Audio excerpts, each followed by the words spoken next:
koonkan aadmiga jooga qof kasta kurbadiisiyo kaskiisuu hadlayaaho dadku waa kalamaan haddii aad kululaato halla boodin ka shee kaalintaada ka qaado dadku waa kalamaane wixii kula wanaagsan qaar baa kohanayee ha kasoomin dhegayste dadku waa kalamaane intaasi waa kaftan waanee markanna ku soo dhowaada xubintii kalamaan arreer kalamaanow ma nabad qabtiin ma nabad qabtiin yalari haakiyan iyo wasda dagaraayan arbiika belbele rushayli leeyleegi doonta war mar hore aad markii Kim Jong Un uu gantaalada tijaabiyey maxaa la barooranaysan war Jubbaland deegaanadeeda mar hore dawladda ka mamnuucday war kuwa isu dhaarsan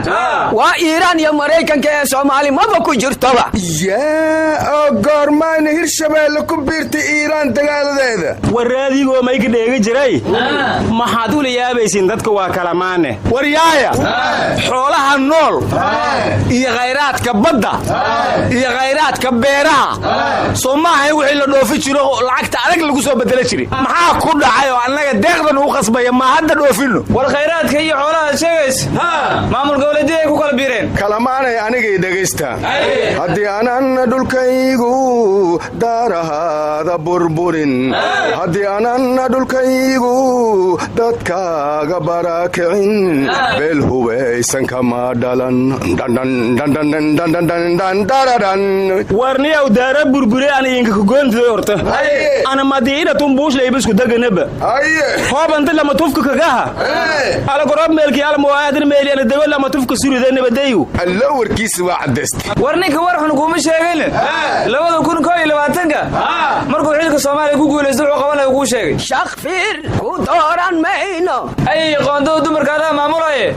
shoobarana kala tag warna miyaa ulaan jirin hada ka hor isbitaal seedi may baaray waan xanuunsanaya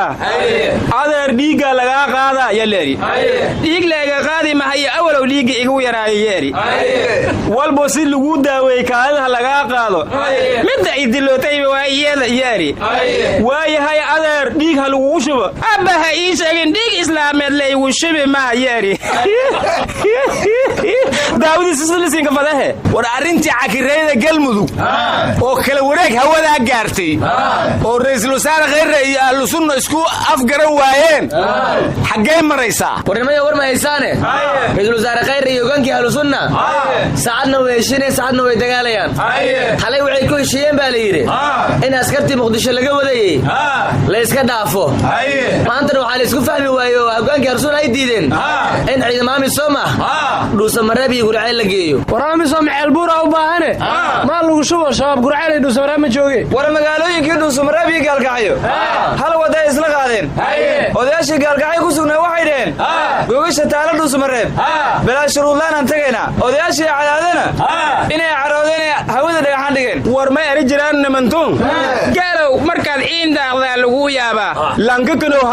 hatta dhibaatada koobsanaana sababtoo adaade dhuusa mareeb walaagi meeliroogi dhan baabuuray raaceen hal waday wada raaceen wari ahaana saa durhan lankado u kore dad dhaba meel dadka hal baabur leeyahay hormadkaara oo godin laba marar gurma maqleen miyaa waaba ka boodee aroo burtilaas yaqaana waligiin war la yaab liyo weyrax baad ku jirtaane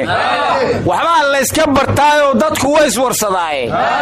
wadar hawl ka dhaxayso qofba waax ku lahaa oon sharci loogu wadaajin waa wixii wadankeenu waqti dheer ku sugnaaye shakhsi waajib la saaro lagu dhaarshay wallaahi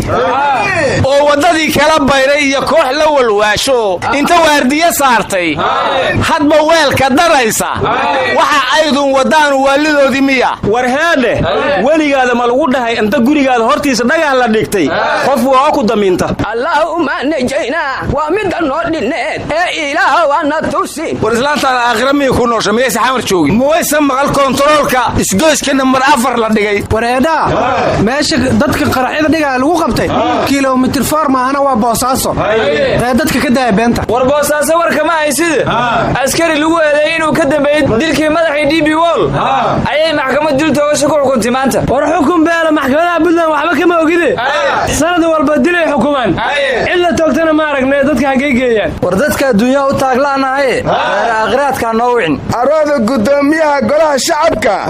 meesha u baxay baydhabo ma ah ee waa Garowe wuxuuna ka qayb galayaa la yiri aas-aaskii sanad guuridii 1 labaatanaad oo Puntland warnimantu ma ka dheegi jiray hibil geed sarawaab weeye maylan li jeede misar madi mooradi oo da mooralaayo oo lase sanad guruutaas ma inta mag walaayaan argo haytana nimiyow madkara magxulay sawana qaanaaye abu mansuur wal sudaynaya iska sug mandeysko wasiir Omar kismaayo ma tagayo ma lagu soo dhaweeyay masaa wado wili ku jira ayay hawada mashquula diyaaradii feelay ku jiraan taraafikadina qaday ku maqantahay wareer war ma ogdiine cala ceel waa shabaab baa soo weeraray dagaal baan ayaana ku dhaxmaray ayay ciidamada Soomaaliyeed iyo kuwa Kenya hadda dib loo eriyo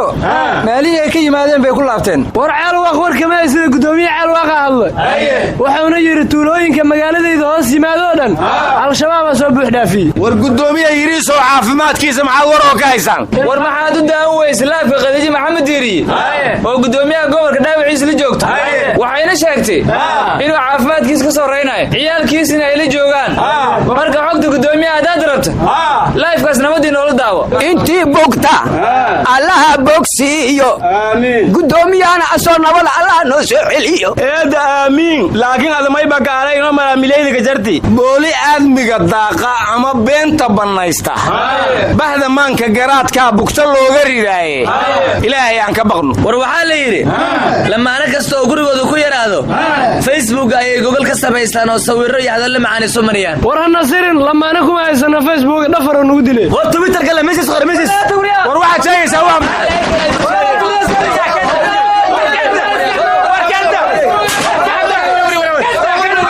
قالوا إنا لله إله وكوان قبوجي